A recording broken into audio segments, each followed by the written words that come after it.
Dari 78,1% itu top of mind-nya apa sih yang menjadi indikator tingkat kepuasan dan kinerja dari pemerintahan Prabowo Gibran? Ya, secara umum kita menanyakan tingkat kepuasan secara umum ya, itu gabungan Presiden Wapres 78,1%. Nah, pendalamannya di dalam survei Poltreking kita apa alasannya yang puas itu kalau di data kita ada beberapa alasan, yaitu seperti dianggap kepemimpinan yang tegas dan berwibawa, bantuan pemerintah tepat sasaran. Ini yang mengapresiasi positif ya. Kemudian menilai karena alasan program makan bergizi gratis dan adanya program pencegahan dan pemberantasan korupsi. Nah, tetapi juga ada alasan yang tidak puasnya. Itu yang puas 71 sekian persen, 78,1%, yang tidak puas 19,3%.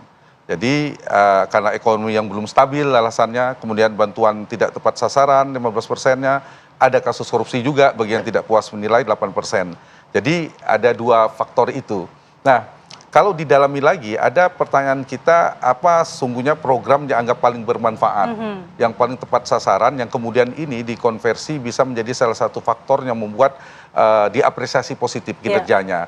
Misalnya program MBG itu salah satunya satu, kemudian bantuan subsidi upah itu juga masuk dalam pertanyaan kita, itu juga diapresiasi. Kemudian kartu Indonesia Sehat, kartu Indonesia Pintar, juga layanan kesehatan gratis. Jadi 5 program itu paling tidak menjadi salah satu faktor yang mendorong tingkat kepuasannya relatif cukup tinggi ya di 78,1%.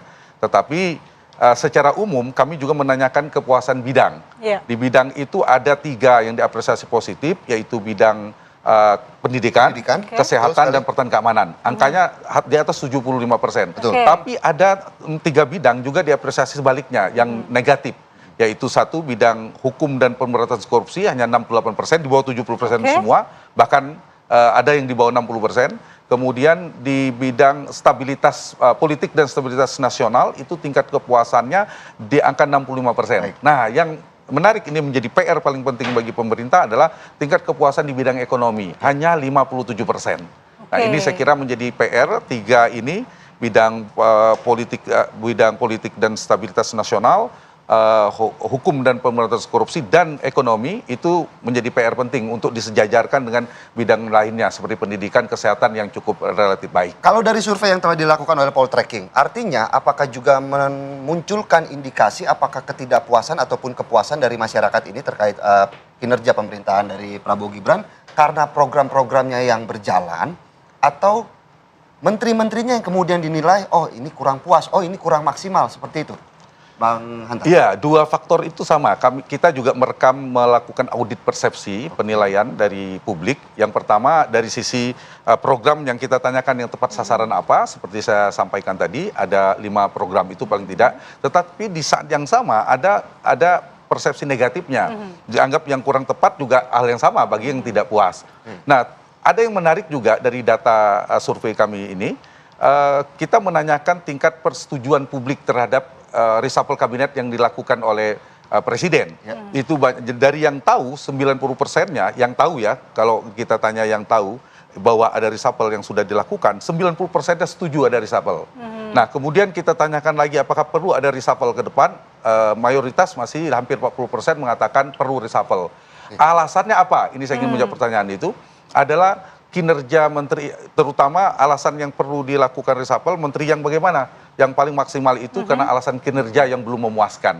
Jadi kontribusi menteri positif memberikan dampak positif karena kinerjanya pun juga sebaliknya. Jadi saya kira ini kan melengkapi bagi Presiden, konteksnya dengan menteri tadi, ada evaluasi teknokratik yang mungkin Presiden punya instrumennya, ada lembaganya sendiri, ada evaluasi politik terkait dengan perimbangan kekuasaan, koalisi, dan sebagainya. Nah, tetapi survei semacam ini perlu pertimbangan publik ya, jadi politik, teknokratik, dan publik. Nah, persepsi atau penilaian di publik ini kita nilai juga, dan salah satu poin pentingnya bahwa saya kira pemerintahan sekarang harus fokus pada basis kinerja. Karena stabilitas politik kan sudah tidak ada masalah lagi. Bahkan kebanyakan yang kerap kita kritik, tidak ada lagi praksis yang di luar pemerintahan. faktor-faktor itu. Dukungan publik dengan data ini relatif juga tidak terlalu buruk ya, juga relatif baik. Nah, karena itu saya kira faktor utamanya ada faktor kinerja bagi menteri yang perlu dievaluasi dengan cukup intensif dan dengan tegas saya kira. Kalau kita juga melihat data dari Poltreking bahwa ini kan tingkat kepuasannya sudah dirilis bidang per bidang. Kemudian kalau kita kemudian mencocokologi begitu ya, apa yang kemudian Presiden Prabowo Subianto kemarin sudah sampaikan. Ada peringatan pertama, peringatan kedua. Kalau sampai peringatan ketiga masih susah dibilangin, reshuffle. Nah ini arahnya kemana kira-kira Bang Hanta? Ya, saya kira itu positif ya ketegasan Presiden Prabowo karena menteri ini kan instrumen bagi presiden untuk meningkatkan performa pemerintah, bagaimana presiden harus menunaikan janji-janji kampanyenya, menjalankan program-program prioritas. Salah satu instrumennya adalah menteri. Kapanpun mau diganti harus diganti. Karena itu saya kira positif dalam konteks agar para menteri tidak bersantai, tidak ada yang merasa aman. Jadi kapanpun, apalagi tadi saya katakan urusan politik selesai, bahkan kebesaran, dukungannya kebesaran.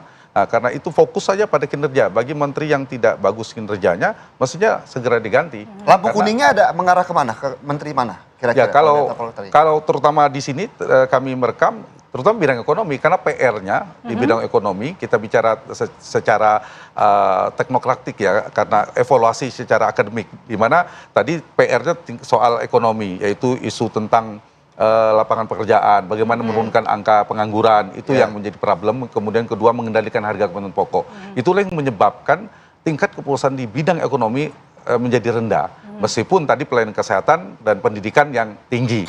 Nah, di titik ini maka menurut saya presiden harus lebih fokus bagaimana menteri-menteri di bidang ini kemudian tidak sesuai performanya segera diganti, karena kalau misalnya performa atau kinerja para menteri bagus itu kan secara umum kinerja presidennya pemerintah dianggap positif, memiliki dampak. Nah, kalau berangkat dari meningkatkan kesejahteraan masyarakat, nah kalau masyarakat ditingkatkan kesejahteraannya tentu tingkat kepuasannya kan naik.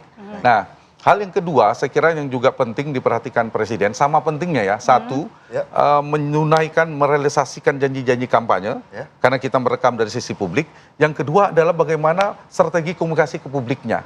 Jadi jangan sampai kemudian ada kementerian atau bidang yang sudah melakukan capaian yang luar biasa, tetapi tidak diimbangi dengan komunikasi yang efektif, publik tidak mendapatkan informasi yang tepat, sehingga tidak terdapat audit persepsinya, penilaian juga tidak positif. Itulah nah, yang faktor itu menurut saya juga penting bagi presiden. Jadi waktu 1 tahun pertama ini, untuk di tahun kedua presiden punya ruang untuk melakukan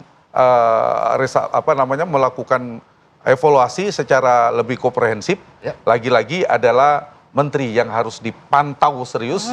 Jadi kalau tidak sesuai performanya harus segera diganti. Ibarat tadi permainan sepak bola, ya segera kapanpun kalau performanya tidak menarik, tidak bagus, tidak cocok, maka harus segera diganti. Terima kasih, itu dari sisi teknokratik. Yang kedua, beban publik. Jadi kalau ada misalnya kementerian yang kemudian dianggap negatif, menjadi beban bagi presiden, itu juga perlu dipertimbangkan. Jadi intinya presiden itu kan menjalankan amanah konstitusi dan aspirasi rakyat.